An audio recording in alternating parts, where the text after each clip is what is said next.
শিবপুর নামে একটি গ্রাম দিয়ে সুন্দর একটি জাদুর নদী বয়ে চলে।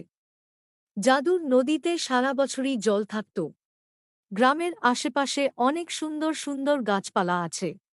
গ্রামবাসীরা নদীর পাশেই চাষবাস করত আর জাদুর নদীর জলের জন্য তাদের ফসল ভালো হতো, যার জন্য গ্রামের সবাই ধনী এবং সুখে থাকত। একদিন শঙ্কর ও রাজু নামে দুটি লোক গ্রামের রাস্তা দিয়ে যাচ্ছিল।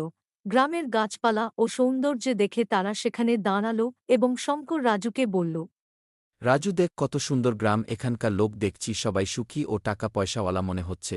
আমরা এই গ্রাম থেকে অনেক টাকা চুরি করতে পারব। হ্যাঁ দাদা, কিন্তু আমরা করব কি করে? আমার কাছে একটা বুদ্ধি আছে। আমি একটা বড় সাধু সেজে নদীর পাশে গাছের নিচে বসছি, আর তুই গ্রামে গিয়ে আমার সম্বন্ধে লোকেদের গিয়ে বল, তাদের একটু ভয় দেখা যাতে তারা আমার কাছে আসে। রাজু গ্রামে যায়। গ্রামবাসী, শোনো, তোমরা অনেক ভাগ্যবান যে তোমাদের গ্রামে সাধু বাবা এসেছেন, আর তিনি ভবিষ্যৎবাণী করেছেন যে তোমাদের গ্রামে অনেক বড় বিপদ আসতে চলেছে। যদি গ্রামের কারো কোনো সমস্যা হয় তাহলে আপনারা সাধু বাবার কাছে যেতে পারেন। সাধু বাবার কাছে সব সমস্যার সমাধান আছে। রাজুর কথা শুনে গ্রামবাসীরা ভয় পেয়ে যায়। তারা সবাই মিলে গ্রাম প্রধানের কাছে যায় আর সমস্ত কথা গ্রাম প্রধানকে বলে। এ কথা শুনে গ্রাম প্রধান ও ভয় পেয়ে যায়। তারপর সবাই মিলে সাধু বাবার কাছে যায়। রাজু দূর থেকে দেখে বলে, দাদা, গ্রামবাসীরা আসছে, আপনি এখন সতর্ক হয়ে যান আর এদের কিছু চমৎকার করে দেখান। তুই চিন্তা করিস না রাজু, আমি সব সামলে নেব। গ্রামবাসীরা সাধু বাবার কাছে আসে এবং সবাই মিলে প্রণাম করে। গ্রামের প্রধান সাধু বাবার কাছে যায় আর বলে, বাবা, প্রণাম নেবেন। আমাদের ছোট্ট গ্রামে আপনাকে স্বাগত। বাবা চোখ খোলেন এবং আশীর্বাদ দেন। বাবা লোকটাকে বলেন, তুমি এই গ্রামের প্রধান, তাই না? হ্যাঁ বাবা, আপনি দেখি সব কিছুই জানেন। তখন শঙ্কর মনে মনে হাসে আর ভাবে তার কাজ হয়ে গেছে, সবার বিশ্বাস জন্মেছে। তোমাদের গ্রামে এক ভয়ানক ভূত প্রবেশ করেছে। আগামী অমাবস্যার দিন ৫ জন পুরুষ ও ৫ জন মহিলাকে খেয়ে ফেলবে। বাবার এ কথা শুনে প্রধান ও গ্রামবাসী সবাই ভয় পেয়ে যায়। বাবা, দয়া করে আমাদের এই বিপদ থেকে রক্ষা করুন। এই বিপদ থেকে আপনারা নিজেরাই নিজেদেরকে বাঁচাতে পারবেন।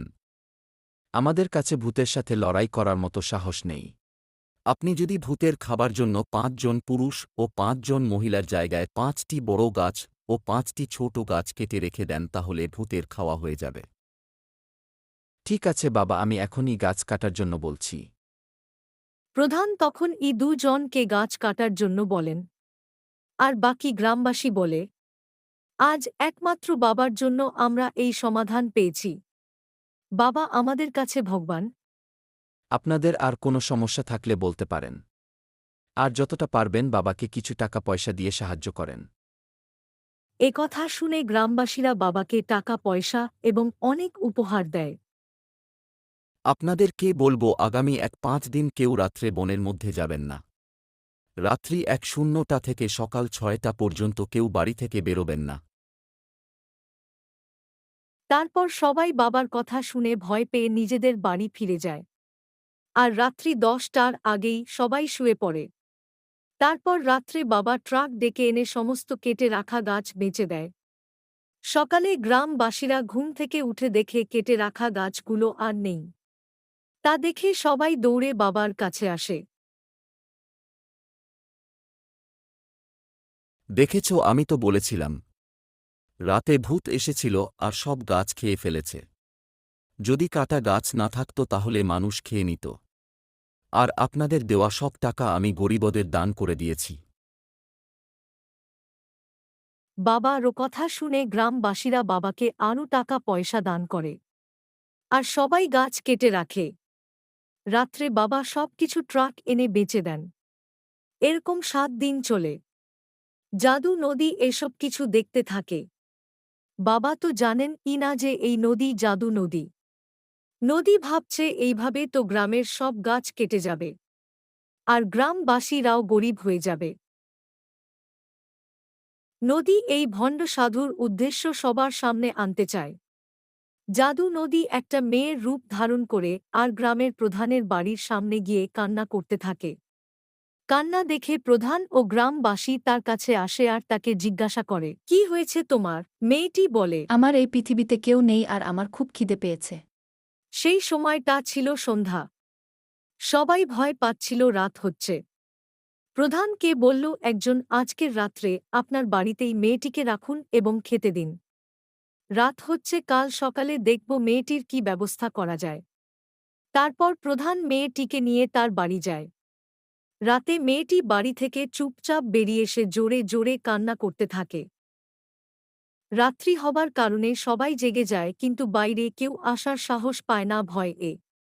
কিছু লোক জানালা দিয়েই বাইরে দেখে। তারা দেখতে পায় কিছু লোক ট্রাক কেটে রাখা গাছগুলো রাখতে। তারা বাইরে আসে আর সবাই ট্রাকের কাছে যায়। তারা ট্রাকের কাছে গিয়ে অবাক হয়ে যায়। সেখানে সাধু বাবা নিজেও গাছ তুলে রাখছেন। গ্রামবাসীরা বুঝতে পারে তাদের মিথ্যে কথা বলা হয়েছে।